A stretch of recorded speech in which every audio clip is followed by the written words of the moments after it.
ఇప్పుడే Country Delight యాప్ని download చేసుకోండి. Download the Country Delight app now.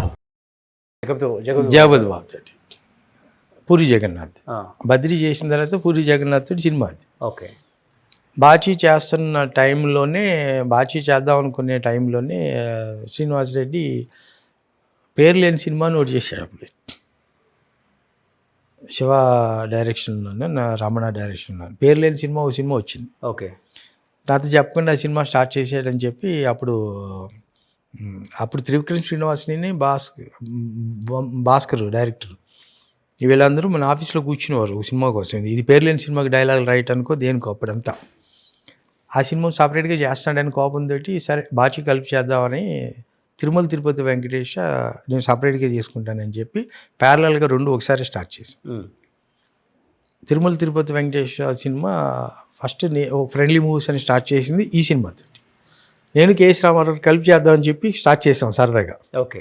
చేసిన అనుకుని తర్వాత రామారావుకి వేరే పెద్ద సినిమా వచ్చేటప్పటికి సరే నువ్వు చేసేసుకోవచ్చు అంటే అని చెప్పిన తర్వాత నేను ఆ ఫ్రెండ్లీ మూవీస్ మీద తిరుమల తిరుపతి వెంకటేష్ చేశాను. ఓకే.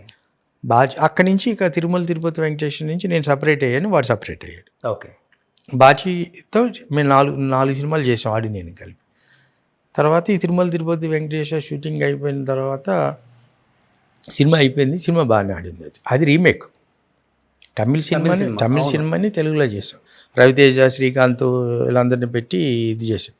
అప్పుడు ఆ సినిమా ఈ పాతిళ్ళు ఉండగా ఇందులో కూడా షూటింగ్ చేశాను అనమాట. ఆ సినిమా దాంట్లో ఉంటుంది ఇది ఎవరిల్లు ఇది రవితేజ హౌస్, శ్రీకాంత్ హౌస్ చేసా ఇల్లు. ఓకే. తర్వాత ఆ సినిమా అయిపోయిన తర్వాత ఇంకో సినిమా ఇదే ఇంట్లో మంది స్టూడెంట్ నెంబర్ 1 షూటింగ్ చేశారు. ఇది ఓకే. 2 రోజులు షూటింగ్ చేశారు. ఎన్టీఆర్ సినిమా చేస్తుంటే నేను పైన బెడ్రూమ్లోంచి అప్పుడు అయ్యప్ప మాల వేసుకుని ఉన్నా.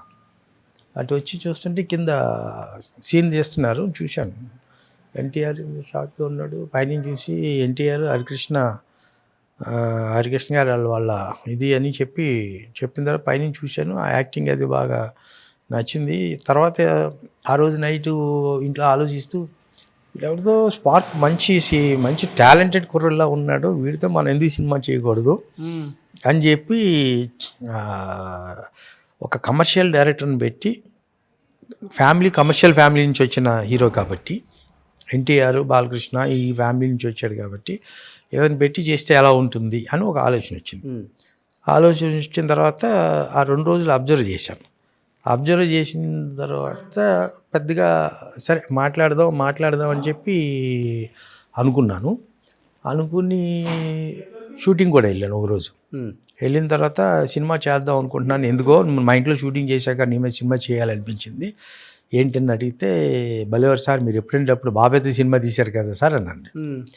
నాకు టైం నేను ఆలోచించి చెప్తానని చెప్పి ఎవరితో చేస్తే బాగుంటుంది అని చెప్పి ఆలోచించి గోపాల్ దగ్గరికి వెళ్ళా. గోపాల్ మీ ఫ్రెండ్ కాబట్టి. అంటే గోపాల్ అసోసియేట్ డైరెక్టర్గా, నేను అసిస్టెంట్ ఆర్ట్ డైరెక్టర్గా రాఘవేంద్ర గారి దగ్గర కొన్ని సినిమాలు చేశాం. అప్పటి నుంచి టెక్నీషియన్స్ వేగా మెడ్రాస్. కానీ భయం అనిపించలేదా?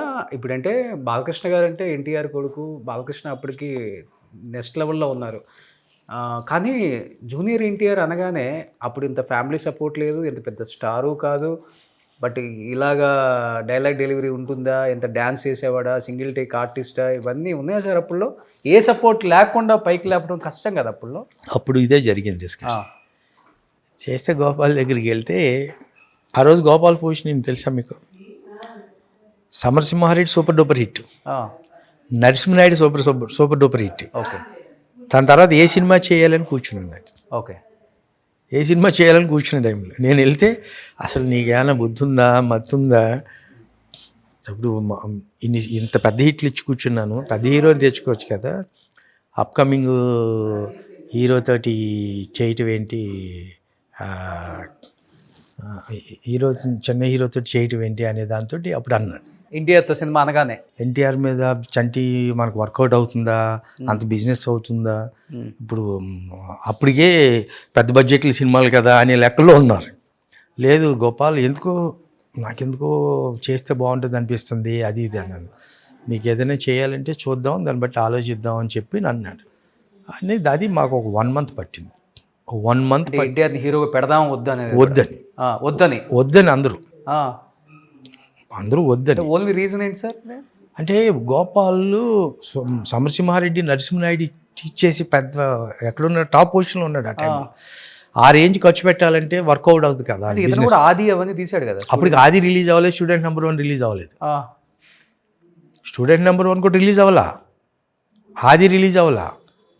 నేను ఆ స్టూడెంట్ నెంబర్ 1 షూటింగ్ టైంలో ఆ కుర్రని చూసి చేద్దాం అన్నది. ఓకే, ఇక్కడ షూటింగ్ చేస్తున్నారు కదా అని. అప్పుడు నేను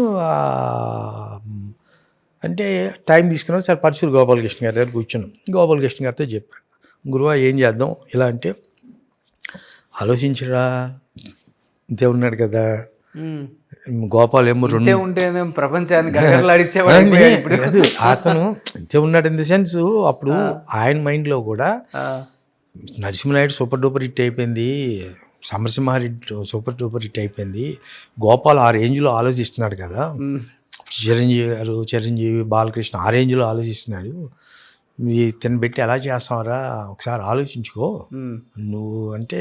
నేను మొండోళ్ళలాగా పట్టు వదలని విక్రమార్కుల్లాగా చేద్దామని గోపాల్ తెచ్చింది.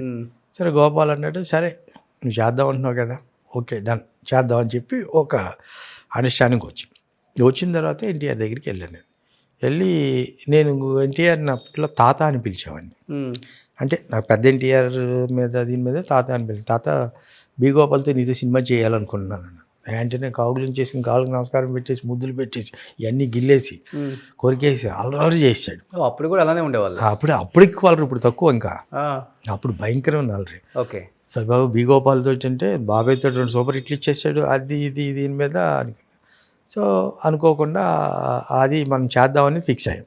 స్టూడెంట్ నెంబర్ 1 రిలీజ్ అయింది, హిట్ అయింది. స్టూడెంట్ నెంబర్ 1 రిలీజ్ అవ్వకముందే ఆది స్టార్ట్ అయింది. అది రిలీజ్ అయింది. ఆది జరుగుతున్న టైంలో మేము సినిమా కన్ఫర్మ్ చేసుకున్నాం. ఓకే, కన్ఫర్మ్ చేసుకుని ఇక్కడే ఓపెనింగ్ చేసాం, కిందే ఓపెనింగ్ చేసాం. అప్పుడు పాతిళ్ళు ఉన్నప్పుడే చేసి సినిమా స్టార్ట్ అయిన తర్వాత ఆది సూపర్ హిట్ అయిపోయింది. ఆది సూపర్ హిట్ అయిన తర్వాత అప్పుడు మాకు కొంచెం ధైర్యం వచ్చింది, కొంచెం బడ్జెట్ పెంచుదాం ఓకే అని కొంచెం బడ్జెట్ పెంచుకున్నాం. అప్పుడు గోపాల్కి ప్యారలల్గా ఇందిరా సినిమా, ఓ పక్కన చిరంజీవితో ఇందిరా తీస్తూ, ఓ పక్కన ఎన్టీఆర్ తోటి అల్లరాముడు, 2 ప్యారలల్గా జరిగినాయి షూటింగ్లు. ఓకే, 2 ఇంచుమించు ఒకేసారి రిలీజ్ అయింది. ఓకే, అది సూపర్ హిట్ అయింది, ఇది హిట్ అయింది.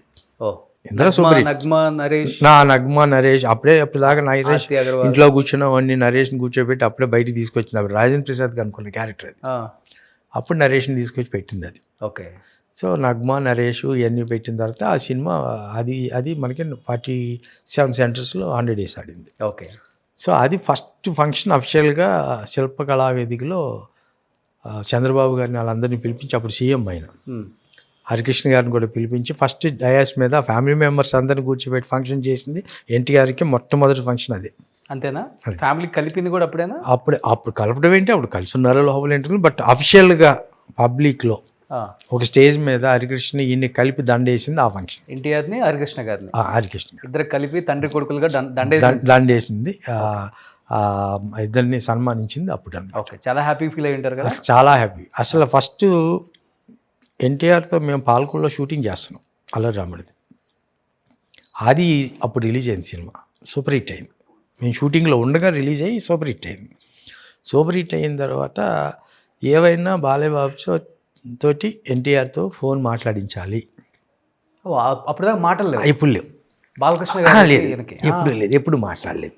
ఎప్పుడు మాట్లాడకపోతే అప్పుడు మాట్లాడేద్దామంటే ఓ రోజు నైటు అతను తారకే అనేవాడు, బాబాయ్ చేత మాట్లాడాలి, వస్తే బాగుండు, మంచి హిట్ అయింది కదా, ఇతను బ్లెస్సింగ్స్ ఇస్తే బాగుంటుంది కదా అనే దాంతో అనుకుని బాలయ్య బాబుకి ఫోన్ చేశాను నేను. బాబు ఇక్కడ షూటింగ్లో ఉన్నాం పాల్కొల్లో. బాలయ్య కూడా పాల్కొల్లు షూటింగ్ వచ్చాడు. అప్పుడు మేము కృష్ణబాబు పాల్కొల్లు చేసాం షూటింగ్.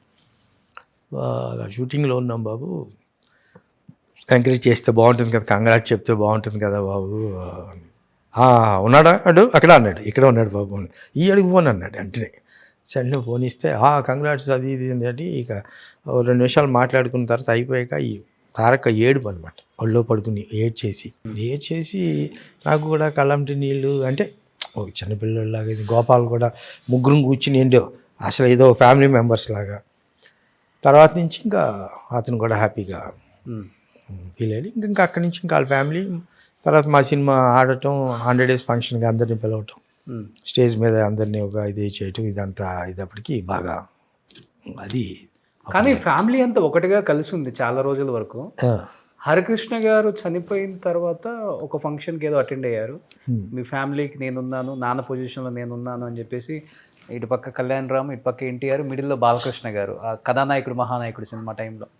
ఆ తర్వాత నుంచి బాలకృష్ణ గారు అంటే ఎన్టీఆర్ అండ్ కళ్యాణ్ రామ్ ఎంత దగ్గర అవుదామని చూస్తున్నా కానీ ఫంక్షన్స్లో కనపడుతూనే ఉంటుంది కదా, ఫ్యాన్స్ కామెంట్స్ కానీ, లేకపోతే మనం చూస్తున్నప్పుడు కూడా అనిపిస్తుంటుంది. ఎంత దగ్గర అవుదామని ట్రై చేస్తున్నా కానీ ఫ్యామిలీ అవాయిడ్ చేస్తున్న ఫీలింగ్ అయితే కనపడుతుంది అని కొంతమంది వ్యక్తపరుస్తున్నారు. ఎందుకు మళ్ళీ అంత గ్యాప్ క్రియేట్ అయింది అంటే వాళ్ళ ఇంటర్నల్ మ్యాటర్స్ కదండి. ఈ మధ్య నాకు అంత కంటిన్యూగా ఎన్టీఆర్ని కలవటం లేదు, జరగట్లా ఈ మధ్యకాలంలో. నాకు తెలిసి ఈ 7-8 ఏళ్ళ నుంచి తారక్ నేను ఎక్కడో ఒక ఫంక్షన్లో కలవటం తప్ప ఇక అక్కడ మనం కలిసింది లేదు. సో అందువల్ల వాళ్ళు ఇంటర్నల్గా వాళ్ళ ఫ్యామిలీ మెంబర్స్కి ఏంటి అనేది ఏ రోజు మళ్ళీ మా అబ్బాయి కలుస్తున్నాడు. వాళ్ళు ఎక్కడో ఫ్రెండ్స్ అందరూ కలిసి ఎక్కడో ఫ్రెండ్ ఇంట్లో అప్పుడప్పుడు 10 రోజులకు ఒకసారి 15 రోజులకు ఒకసారి షూటింగ్ లేనప్పుడు వాళ్ళందరూ నైట్ కూర్చుంటారు వీళ్ళంతాను సరదాగా కలుస్తాడే తప్ప మనకి ఇంటర్నల్ మ్యాటర్ మనకి సంబంధం లేదు, మనకు తెలియదు కూడా. దాని గురించి ట్రై చేయలేదా ఎప్పుడు? తర్వాత మరి మాట్లాడేద్దాం ఫోన్లో అయినా లేకపోతే కలుపుదాం అని. ఎందుకు వాళ్ళంతా ఒకటి అయిపోయిన తర్వాత మనకి ఎందుకండి ఇంకా వాళ్ళ ఫ్యామిలీ మెంబర్స్. అప్పుడు వేరు, బిగినింగ్ డేస్లో వేరు. తర్వాత అతను స్టార్ అయిన తర్వాత అందరూ బాగానే ఉన్నారు కదా, బాగున్నప్పుడు మనకెందుకు, మనం బచ్చాగాళ్ళం ఇప్పుడు. అప్పుడు స్టేజ్ వేరు, తర్వాత స్టేజ్ వేరు. ఓకే. సో అందువల్ల ఇంకా వాళ్ళు మనం ఏదో పొడి చేద్దాం, మనం ఏదో చేసేద్దాం అనటానికి ఇప్పుడు మనం అంతే కదా. వాళ్ళ అతనికంటూ ఒక స్ట్రేచర్, అతనికంటూ ఒక బ్రాండ్ వచ్చేసింది కదా. అఫ్కోర్స్ ఇంకొచ్చినప్పుడు మిగతా వాళ్ళతో పని ఉంటుంది, వాళ్ళ ఫ్యామిలీ మెంబర్లు మనం ఎవరు